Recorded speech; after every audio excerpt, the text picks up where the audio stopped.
Welcome to Cricket World TV, the latest World Cup hotspot with me, John Pennington, in England, and now Chetan Narula, who's moved on to Auckland in New Zealand. Hello, Chetan. Hello, John, and welcome to our viewers once again, and this time from Auckland. So, yeah, been hopping over, and third time in Auckland. I like the city. Yeah. Good stuff. Well, you're there, of course, to watch New Zealand-Australia, which is going to be a fantastic game to watch, and we'll come on to a little bit of a preview of that later on. But let's just look back on some of the games that we've both witnessed over the last few days. And Chetan, you were at the Sri Lanka-Bangladesh game. We both predicted a Sri Lanka win, and in the end it was exceptionally comfortable for them, wasn't it? Absolutely. There was never in doubt that Sri Lanka wouldn't win that game. I thought it was a chance lost for Bangladesh. We have discussed that quite in some detail in the last match, and it just. I mean, it's disappointing to watch them play, to be honest. I mean, I've never seen a more passionate set of fans. I mean, there are Indian fans, there are Pakistan fans, there are Australia fans, New Zealand fans, there are fans everywhere, English fans. I mean, everybody is passionate, obviously, but there's something about Bangladesh because you have a team which has not done well for a decade now. You have a team which has been playing for a decade at the top international level, playing Test cricket, not done well, playing ODI cricket, not done well. I mean, they've been given many chances. There's not been much improvement. I mean, you listen to players in the press conferences after such a horrendous performance, and they say, "Yeah, we could have won that match." I mean, are you serious? You could have really won that match after dropping the opening batsman four times, catching him on the fifth attempt, and then again dropping the other two batsmen so that you'd only get one wicket. I mean, you really could have won that. That's a ridiculous thought, to be honest. And I really think that the Bangladesh fans deserve a better team for all the passion, for all the spirit that they put into. I mean, I was in Canberra, and like I had mentioned in the last hotspot video, that was a bonkers atmosphere. They outnumbered the Afghanistan fans 6 or 7 to 1. It was a absolutely bonkers atmosphere, and just because you beat Afghanistan, you think that you can beat Sri Lanka. No, there's a certain level between Afghanistan and Sri Lanka. There's a certain gap, despite the fact that Afghanistan pushed Sri Lanka very hard. But Afghanistan did that. Bangladesh did not do that. I mean, that's really striking. And I think there's going to be a time soon. I hope there's a time soon when the past that we decide what to do, how to go about it. I'm not saying take test status away from Bangladesh because you're denying them any chance whatsoever after investing so much time in them. You're denying them. I'm saying that maybe divide the test. I don't know, test rankings into two slabs or something so that teams like Bangladesh get, and you introduce more test nations such as Afghanistan or Ireland or Scotland so that teams like Bangladesh can get to travel, go to Ireland, play a test match there, and get conditions. So maybe the next time they play England or even Sri Lanka at the MCG with some good bounce, they don't struggle like this, and they get a chance to uplift themselves. But really, very disappointing from Bangladesh. Yes, I think I'm with you there, Chetan. It is tight. I think generally people are of the view this World Cup, it's almost like a watershed moment. There's got to be some sort of change afterwards to do with helping, yes, to do with Bangladesh, but also with the association because they perform so well. And let's just have a chat about them. We had a brilliant game between Ireland and United Arab Emirates, and then of course another last over between Afghanistan and Scotland. I don't know what you made of those games. Well, I didn't see the Ireland game. I was taking a day off, traveling the ocean road, but I was following the scores. We were a bunch of journalists together from India. We were traveling together, and we were following the game on live scores. And yeah, I mean, Ireland did very well to pull off a victory there. You would expect them to pull off such victories because they're playing at a consistently high level. I'm not saying that UAE should be easy for us. Certainly, they're not. I mean, they've run Zimbabwe close. They've run Ireland close. Zimbabwe is a test nation. Ireland is the top ranked associate nation. So you're talking about UAE pushing them very hard. They'll find it tough against the likes of India, South Africa, West Indies, and all. But they're meant to be competitive in these games, and they were competitive in these games. But like I said, Ireland are meant to win these games, and I think they have done well. They've proven that, and they are now with a shot towards the quarterfinal. I mean, you have Pakistan who are in such ridiculous form, West Indies blowing hot and cold, South Africa, yeah, they're looking good, but India showed that they can look bad as well. So you have Pakistan, you have Ireland, You punch above the weight, you never know what happens. South Africa have a tendency to slip up. So this is turning out to be a pretty interesting group. The next day, well, everybody saw that match, didn't they? Anybody who's a cricket fan saw Afghanistan win. Poor Scotland, yes, you would want them to win. They've come so far. But there's something about Afghanistan, though. I mean, Shapur Zadran flying with his arms stretched out and hair flowing. I mean, doesn't get more romantic than that in cricket. First victory for Afghanistan, well deserved. Everybody rooted for them. Well played. I mean, Scotland are perhaps the second best associate nation after Ireland in terms of experience, in terms of the amount of cricket they have played, or the fact that they've been in the mix longer. So you would expect them to beat Afghanistan, but this Afghanistan side doesn't know how to lose. They ran Bangladesh very close, um, and yeah. So this victory comes as they ran Sri Lanka very close. Obviously, those 4 wickets, and you have, like you said last time around, if you have Mahela Cherward and they rescue you against Afghanistan, I mean that says a lot. So I think a very happy moment for cricket all over the world. Yes, and they're providing the tournament with some of its iconic images. You mentioned Shapur Zadran there, and a few others as well have really caught the imagination, as has AB de Villiers, who thumped 162 in 66 deliveries this morning, if I'm not wrong. And you've spoken there about the West Indies blowing hot and cold. Well, they were very cold this morning, and South Africa very hot. 408 plays 151. That's as comprehensive a beating as any in the World Cup, I think. Yeah, I mean.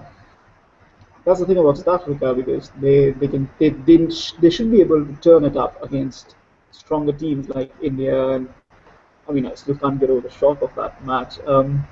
But South Africa blowing hot and cold. I think they have settled down on a combination. Obviously they have to sacrifice JP Dumidi, but he can come in for Farhan Brahadeen to be the fifth bowler, because you just saw that Really Russo is giving them that extra batting option down there. So I think they are starting to settle on a combination, which is very important in a format like this, because you need to identify that formation so that when you go to the quarterfinal, because right now the way this group is shaping up, if they slip up once more, they might finish third or even fourth, which means that South Africa will play either Australia or New Zealand in the quarterfinal, and becomes a very tasty affair. Yeah.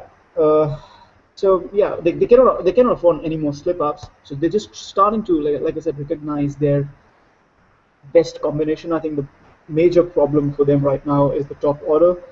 Hashim Amla is a better batsman than this, and I don't know, Quinton de Kock not the best of forms. So they really need to get their top order scoring, and I think South Africa will be okay. Talking about AB de Villiers, I'll just say one thing. He's playing Pakistan next week at Eden Park. This big, that stadium is this big, you know. Double hundred, maybe. Pakistan's attack is not at the best at the moment, so yeah, he is a terrific batsman, the best batsman in the world, and that's pretty much sums it up. Let's look ahead then, Chetan. You said you're going to be at New Zealand, Australia. That has the potential to be an epic match. So many fantastic players on either side, the best two teams in the group. What are you most looking forward to? A double hundred from Brendan McCullum or David Warner. I mean, like I said, this is the size of the crowd, and some really big hitters. The I had the option of choosing to go to Perth and see India play UAE, India play West Indies, South Africa play West Indies. But then I thought, New Zealand, Australia, and Eden Park doesn't get bigger than that. Co-hosts, co-favorites for the tournament. And I think a lot of, if you look at it, New Zealand have won 3 matches in the last 2 weeks, and they have now become the firm favorites, especially the way they treated or misbehaved with England. Um, Australia, meanwhile, they have quite a quite a lot at stake. I mean, they've just won the one game. They had a second washout. Sri Lanka are above them in the points table right now, so they need to win to, and they need to show that okay, New Zealand. Uh, I mean, if our viewers remember, we had an interview with Damien Fleming, and Damien Fleming pointed out that Australia will perhaps need to beat New Zealand twice to win this World Cup. That's how good New Zealand are at the moment. Quite a few undercurrents blowing. You have Michael Clark returning. It's already been announced that George Bailey. The moment I landed here, the first thing I checked was Australia's team announcement because they were practicing at Eden Park today, and Michael Clark is back. George Bailey has been dropped, which is the weirdest thing you'll hear because you're captain for 3 months, and then suddenly when the captain is back, you're dropped. Selfless cricket from George Bailey over the last 3 or 4 months. He's dropped down the order despite poor form. Steve Smith batting up at number 4, and then you have Glenn Maxwell and Mitchell Marsh showing form. So yeah, selfless cricket from George Bailey, I think. But then that's the character of this Australian team. They're very thick-skinned. They're supposed to get a very hostile reception tomorrow, so that'll be one thing to watch. But I think the one thing that's been missing from this tournament so far is two test nations, two top teams providing a close contest. And tomorrow, I expect a close contest between New Zealand and Australia, and perhaps the winner of tomorrow's match will be the World Cup winner. Sounds thoroughly boring, Chetan, but I entirely agree with you. You've taken these words right out of my mouth. So, are you predicting a New Zealand win? I reckon New Zealand will win tomorrow. I just think they're at home. Maybe a little bit more uncertainty around Australia's lineup, with, as you say, Clark coming back. They're a very settled team. Slight injury niggle over Tim Southey, but he seems fit. I'm going to predict a New Zealand win. But what about you? I think it's a 50-50 game, but because we have to call it, I'll go with an Australia win because I think they have a lot to prove. Overall, they are a better side than New Zealand, at least on paper. New Zealand have a lot of momentum, but then what you need from a New Zealand point of view is you need them to lose a game so that they don't peak too early. And I think losing this game might just set them back a little bit and reevaluate their. I mean, they don't really have much to reevaluate, but just to tighten up their game a little more and make the tournament even more interesting in the latter stages. But yeah, I think Australia have a lot at stake. They can't afford to lose because if they lose, they're third in the lineup and third in the pool at this moment, and then they need to beat Sri Lanka to finish second. So, like I said, a lot at stake for Australia, and when there's a lot at stake for Australia, they raise their game, and I expect them to raise their game tomorrow. And finally, Chetan, let's just look ahead to one of the other games of the weekend, Sri Lanka against England. Sri Lanka, for me, just building into some form. England obviously got off the mark against Scotland as they were expected to do so. Which way do you see that one go? That's one, again, that the bookmakers are certainly making 50-50, but I'd probably have Sri Lanka as favourites for that one, but what about you? Well, yes, I think Sri Lanka have... they've not been the best of form. You haven't seen the best Sri Lankan side on display, but they have been there or thereabouts. England have struggled, especially after the tri-series. They really struggled. So, and they returned to Wellington because they were really scarred over there. So they really want to make a comeback. I think it's a must-win game for England because if they lose here, then they must beat Scotland and Bangladesh, which on paper they should be doing very easily. But, this has been a tournament of slip-ups. Scotland are punching above their weight. Bangladesh will be in a do-or-die situation themselves. So, it could get interesting. So, from an English point of view, plus, obviously, England do need to make a mark if they even have to qualify for the quarterfinals as number 4. Otherwise, they'll just be pushovers for, say, India, who are probably going to finish first. So, I mean, it's not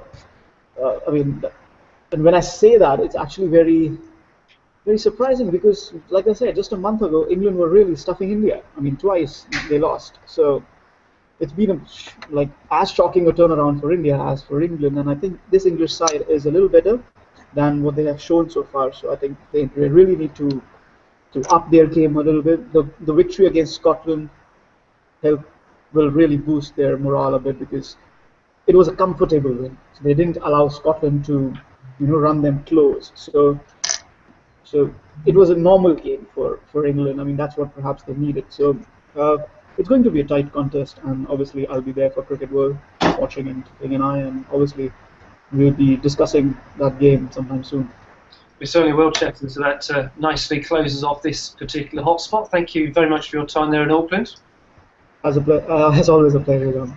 And hope you have a fantastic weekend. Hope you do too, and keep an eye on the action here with us on Cricket World. For now, thank you very much for watching, and bye-bye.